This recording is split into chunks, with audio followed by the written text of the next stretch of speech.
188-kilometer coastline ng Bataan. Sa lawak nito, hindi naman talaga nakapagtataka na mayaman tayo sa seafood at wildlife tulad ng sea turtles at migratory birds. Bataan has many to offer pagdating sa mga sea ventures na karamihan sa atin hindi pa nasusubukan. Kaya try natin ito, pati ito. And this season, sasamahan tayo ni Mika Pajares, ex-PBB housemate, na mag-explore dito sa Bataan, beyond the coastline.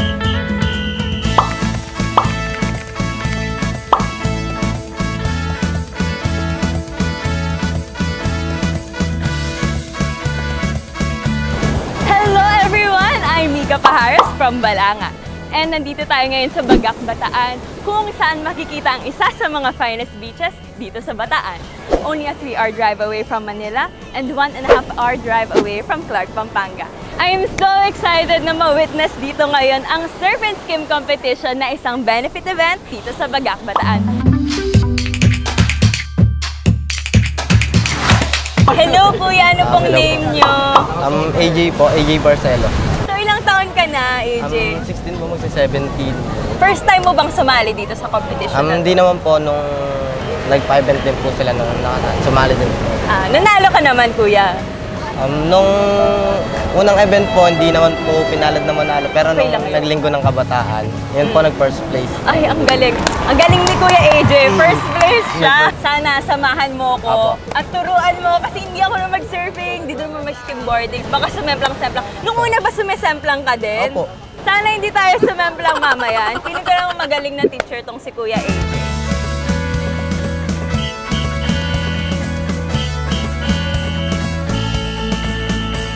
Ngayon, nagpalit na ako ng outfit. Ready na ako mag-surf. So, ano ba yung mga safety precautions naman natin pagdating? Kapag maglalaro po, yung rules po na sinusunod is no leash, no ride po. Ano yung no leash, no ride? Ito po yung tali niya sa pinakapaa niya. So, pag wala po kayo nito, baka agusin po yung board. Okay. Sana, wag natin kakalimutan yan, Kuya AJ. So, kailan naman yung best time para mag-surf dito sa Bagak? Kapag po sumapit yung bare months, naglalakayan po yung alon. So, Kuya, ready ka na bang turuan ako? Opo. Kaya natin to. Go, Mika! Kaya mo yan!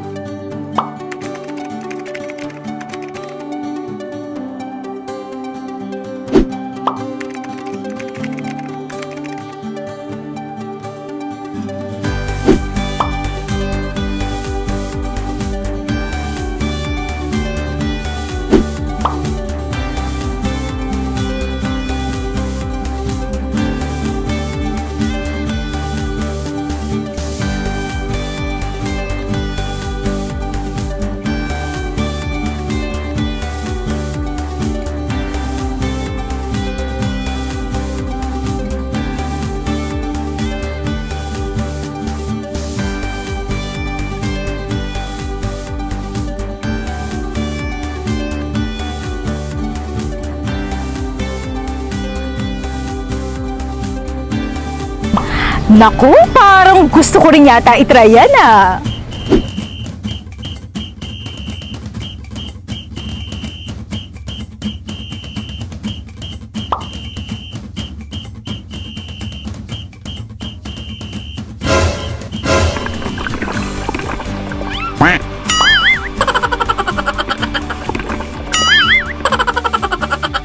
Thank you so much, Kuya AJ, dahil tinuruan mo kahit hindi masyado successful. So, galingan mo mamaya sa competition. Bye-bye, Kuya AJ. Thank you!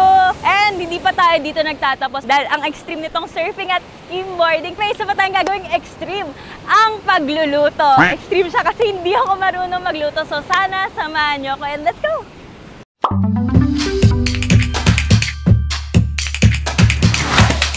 So, ito-try na naman natin ang isa pang extreme activity para sa akin. So, at kasama natin si Mama Toots from Orion, Bataan. Yes! Hello, Mama Toots! Hello, Mika. Okay.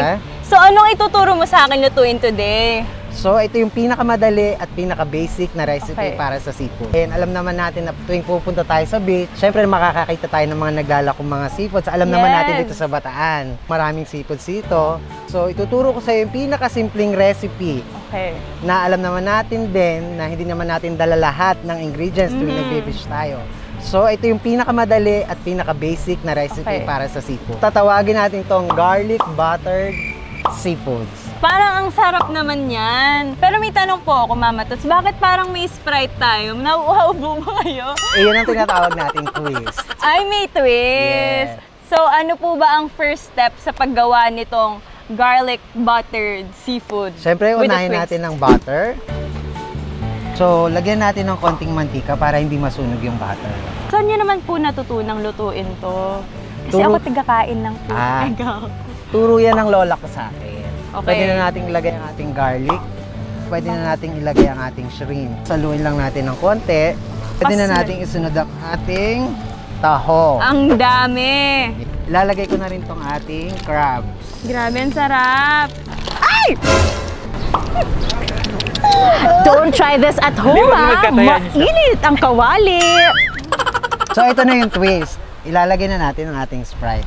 Ano po bang purpose ng Sprite dito sa sa niluluto po natin? Nagdadagdag siya ng sweetness sa ating... Okay. Pwede yung ibang soft drinks or kailangan Sprite talaga? Kasi yung ibang soft drinks, di ba nakikita naman natin may kulay. Roy. Lalagyan muna natin pala ng Nang?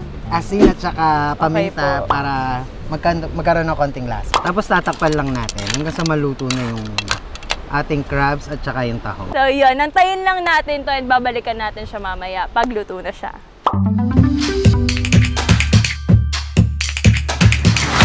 Amoy na amoy ko na, Mama Tots. Ready na ba tong kainin? Pwede na yan. Ay, uy, ang sarap! Sana nakatulong ako kahit papano. Oo naman. Nakatulong magbuhos ng Sprite. Ganun na yung mga ambag natin today. That's G.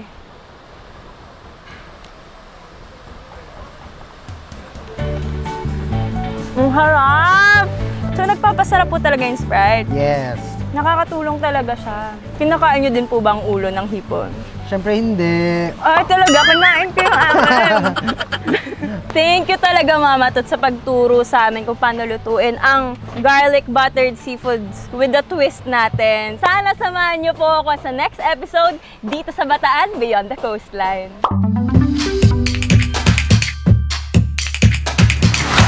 Grabe naman yang si Venture mo, Mika. Kaya naman mapa-extreme adventure man yan or extreme food trip, lahat po yan susubukan natin dito sa Bataan. And up next,